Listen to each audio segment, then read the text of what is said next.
Hey, what's going on, Black people?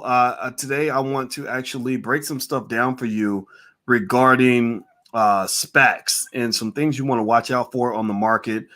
Tomorrow is a big, big day. Tomorrow, the Fed is going to release some words that could move the market and literally disrupt the hell out of your stocks tomorrow. So, buckle up your seatbelt, get comfortable. We're going to get started on the Black Financial Channel right now.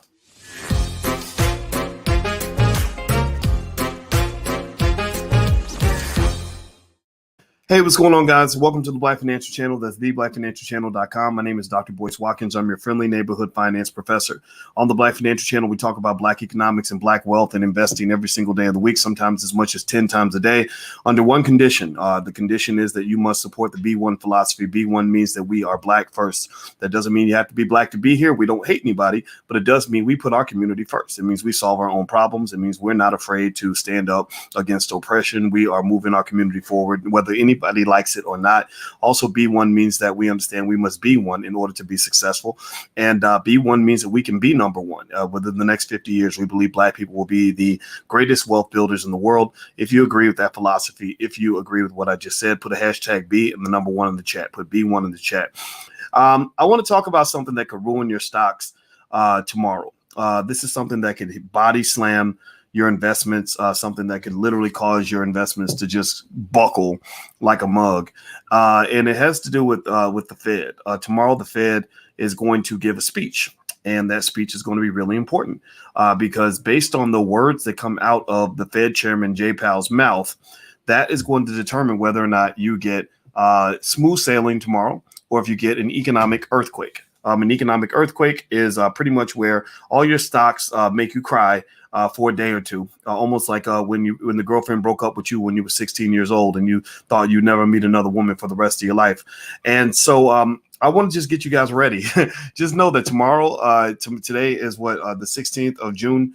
Tomorrow, you're gonna get that news, and you're gonna know when the news was announced, because that's when Jay Powell will make his decision. Now, somebody says, does that mean to sell? No, it doesn't mean run away. You don't run away from your problems. You got to face them. Like New Edition used to say, baby, can you stay in the rain?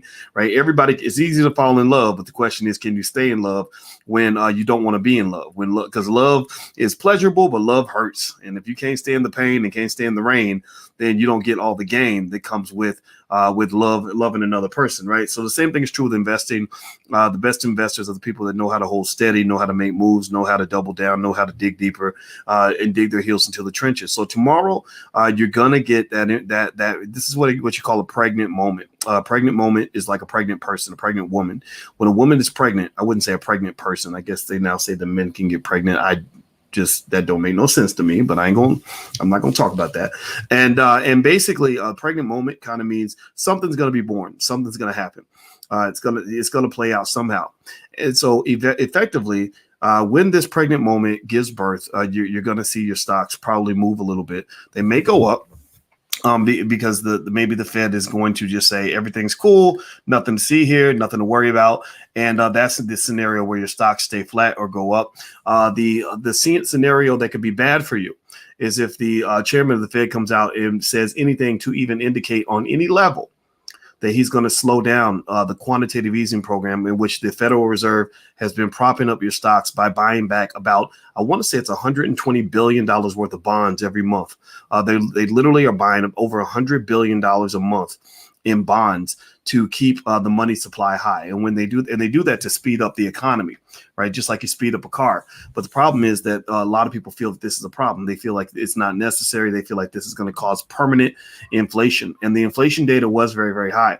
Now, the debate is that the chairman of the Fed believes that inflation is temporary. They believe that it's not a big deal. Look, it's going to be cool. Just chill out. But then there are people who believe that he's wrong. There's a guy named Paul Tudor Jones, who's a billionaire who manages billions of dollars in money, who says, no, this is BS. They are going to wreck the economy. They are going to cause long-term persistent inflation that is going to kick us in the butt long-term. So effectively, There are a couple stock plays you can make based on this issue. Tomorrow, for those of you that are in the Black Stock Market program, I'll kind of lay out a detailed analysis of the stocks that I'm looking at and buying and stuff like that as a result of this. Feel free to go to the blackstockmarketprogram.com. If you haven't signed up, you should definitely join the program. It's the best class you'll ever take. There's 5 years of material. It's better than anything I ever taught at Syracuse University because I can teach it in the way that I want. As you guys know, I've taught every single class from banking to international finance and everything else. And so basically, if you want to join the program, I think you're going to like it a lot. And one of the things I'll do for you guys who are in the program, the URLs on the screen. The first month is free, totally free. You can go to blackstockmarketprogram.com and I'll do a special video where I will break down some of the stocks that I'm actually going to look at now as a result of what the Fed does tomorrow. These will be either plays that benefit from the inflation or plays that benefit from the correction. Because what's going to happen is that if the Fed makes the wrong announcement, there could be a taper tantrum tomorrow. A taper tantrum is where the Fed says we're going to taper off the bond buying program, and that's going to cause the stocks to correct. A correction is another way of describing an economic earthquake. That means your stocks will rumble. Some of your stocks will buckle to the point where you will just be sad as hell. And if you have these high growth stocks, these high flyers, these Tilrays and the AMCs and the meme stocks and all that, it's going to be a bad day for you. So just kind of hold steady. Don't get scared. And it could be a buying opportunity. Now, another thing I want to mention to you is I was reading this interesting article in the Wall Street Journal about SPACs. How many of you know what a SPAC is? Give me a yes or no if you've ever heard of a SPAC. Give me a yes or no if you know what a SPAC is. Doc, do you have stock tips for a zaddy who loves snow bunnies? No, I do not know. I do not have stock tips for a zaddy who loves snow bunnies. No disrespect to the snow bunnies, but I got me a sexy black woman. That's all I need. Okay, so SPACs are basically special purpose acquisition companies. And SPACs, one famous SPAC is a company called Lordstown Motors, which is an electric vehicle company. And Lordstown had just basically announced that they might not even be in business at the end of the year.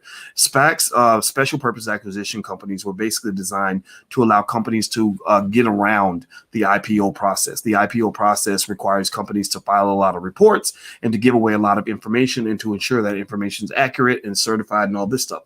Well, SPACs let them kind of get away with kind of this, this fast talking, jive talking, hand waving kind of thing. They get to say, oh, well, yeah, we're going to make $1 trillion. It'll make $1 billion the first 10 minutes. And it's going to be great. It's going to be amazing. And that's very dangerous for financial markets, particularly in this environment, because people get excited. People will buy anything in this market. And there are people that know that. There's been about $108 billion made from SPACs, where basically they're called blank check companies. That's another term for it. And so they raise a bunch of capital from a bunch of rich people who say, look, there's suckers out here who will buy anything. So they raise a bunch of money and then they say, okay, we're going to go ahead and go public. And then we're going to find a company to acquire and let that company take our place on the stock exchange. Well, the problem with that is that once that occurs, you end up having this crazy, irrational behavior where the price of the SPAC shoots way, way up and these SPACs become extremely volatile. Now, why do I bring up SPACs? Well, because the failure of Lordstown Motors and the struggles that they're having, there's a company called Hindenburg Research who's been shorting some of these companies and really telling on them. The failure of Lordstown Motors, and then there was another one that they had questions about. I think it wasn't Clover Health. It was wasn't Virgin Galactic. There's another one I can't remember. Nikola. Some of these companies that haven't made any money hardly or have had major losses. Some people believe this could be the end of SPACs, that SPACs could start actually having their own correction, which means that a lot of these companies, if you're invested in them in their SPACs, these companies could just plummet in value. So you got to be real careful with SPACs. And if the Fed tightens their policy, I believe that they end their quantitative easing or communicate that they think inflation is permanent and they say, look, we're going to slow down. We're not going to keep on pushing on the gas. I think SPACs are going to get hit the hardest. I think SPACs are going to get body slammed the most. So that's my 2 cents on it. Now, if you ask me about individual stocks, I don't have time to. I mean, it's a good chance I haven't even seen much with the stock. I think CCIV. I've heard of CCIV. I think that's Churchill something, but I haven't had time to research the company. So, but like I said, if you come to class on Tuesday, send me the question in advance. I will look it up and Google it and then give you my take when we're talking in class. So feel free to do that. All right. So anyway, so with SPACs. I think you should avoid SPACs in general. I think SPACs are a very dangerous investment. The only time you should mess with SPACs is if you really know what you're doing. I invest in SPACs, but I sell the options on SPACs. I don't hold them for very long because I don't think they're a good long-term investment. And also just know that tomorrow, keep an eye out for this Fed announcement, because that's going to impact your stocks. I guarantee you that's going to impact your money. If Elon Musk tweets, that's going to impact your crypto. Apparently, he's the number one influencer on crypto right now, which I think is kind of ridiculous, but that's just what it is. And yeah, so tomorrow's going to be a real interesting day. I know I'll be watching, and I can tell you this. When I open up my app and look at my stocks, I will instantly know what the Fed said. I will instantly know. If it's after the announcement, I will look at the result. I'll say, it must have been bad news, or it must have been good news. If I see green, that means there was good news. If I see red, that's bad news. And that's what you should see when you have a diversified portfolio. Do you trust Chamath's SPACs? Okay, you're talking about Chamath, the Indian guy that does a lot of the SPACs. It's not that I don't trust them. It's just that SPACs are, you ever have that guy in your neighborhood or your family that just does a lot of talking, like a lot of fast talking, but it ain't real. There's not a lot of substance there. A lot of y'all grew up around fast talking type people who just kind of, will get you to believe anything because they're such good speakers, or so, because they just know how to rap to you. The SPAC creators are in that category. They give these crazy projections and make you think the company is the best thing in the world. And then you find out that there's more under the hood that you did not see. That's why IPOs are designed to give really good transparency so you can trust the market, so you won't feel lied to. And I guarantee you, when these companies are already getting sued like crazy, but once you start seeing these companies crash, you're really gonna start seeing the lawsuits. It's really gonna be kind of a mess. So just be really careful about that. Can you explain SPACs again? SPACs, look them up. Special purpose acquisition companies, aka blank check companies, which is basically where people grab. It's like a big investment club, in my view. It's like where people grab a bunch of money and they pile it up and they say, let's go acquire a company and make it go public, and find all those suckers out there that are willing to pay a certain price for the stock. And so the other thing that they do is they give the founders of the SPAC, they get the shares at a discount. So they get to buy the shares maybe at 10, and then they'll take the SPAC public and they're selling it to you for like 80, 90, or $100 a share. So you're effectively transferring money over to those other people. Or like when Coinbase went public, they did a direct listing, which means that the shares were already issued. So the insiders own the shares, and they were letting their shares go based on what the price went to. So when the price shot up on Coinbase up to over 400, a lot of them let a lot of their shares go because they knew that you were willing to pay $420 a share for shares that they knew were only worth about $250. But now, from what I understand, Coinbase is not a bad investment now because the price is actually normalized to a level that it should be. Let's see, in your stock class, you meet once a week or more. We meet just once a week. Once a week is every Tuesday. That tends to be enough. I don't want to make the students meet more than that. But every meeting is recorded, so all that material is inside the class. So you can feel free to take a look. So the blackstockmarketprogram.com. That's the URL on the screen. All right, guys, I'm about to get out of here and go to bed. I just wanted to hop in here and share what I was reading about SPACs. Tomorrow, I'm going to actually come back and talk about this Fed announcement. And also, if you watch Dr. Boyce TV, I got a couple of guests coming on tomorrow. I think we got Maj Toure from Black Guns Matter. He's going to be coming on. So make sure you subscribe to drboycetv.com if you haven't done it yet. So Maj Toure is coming through. He's going to talk about his Solutionary Summit. You know me, I'm big on solutions. Maj is too, and I respect him. He's a great man.